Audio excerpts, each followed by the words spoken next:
وڵی هەموو ڕۆژێ دەڵێن لیژنەی پێک دەینین بە حساب هەتا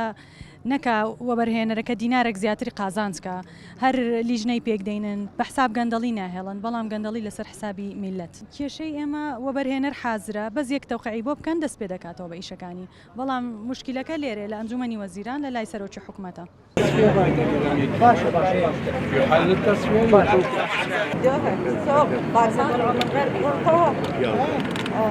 نازانم بەخوای ئەو کار 12 ساڵەمەوە هەڵ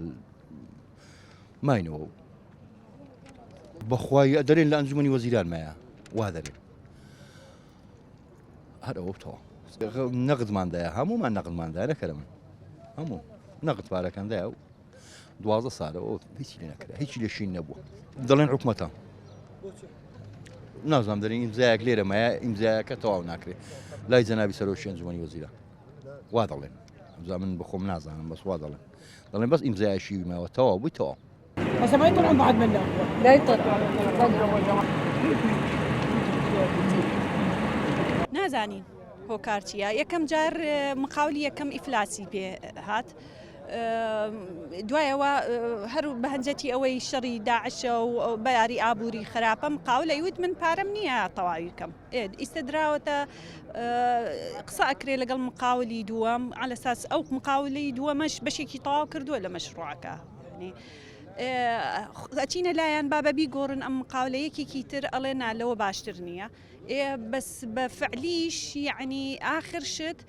دوای چەندین ساڵ هەر لوجنە پێ هاتووە 2 ساڵە ڕێککەوتونە لەگەڵ مقاولی نوێ کە تەواو هەموو شت کۆتایی پێهات دڵمان زۆر خۆش بوو دوایەوە ئەم دوو ڕۆژەڵێن هەموو شت هەڵوەشاوە متابعاکەین بە دوواداچوونەکەین بۆ هەموو ئەوانەی پەیوەندیان هەیە دام و دەستگایەکان وەبەرهێنانی هەولێر دەستەی وەبەرهێنان ئەنجومەنی وەزیران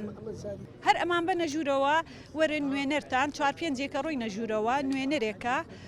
یاداش تەقدیمەکەین و باشە جوابتان لێگەڕینەوە مانگە ڕوە مانگی تر ئەڕوە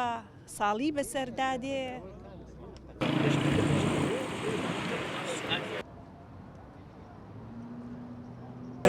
كما شكون كاكوا صار يوتيوب كان يوريستي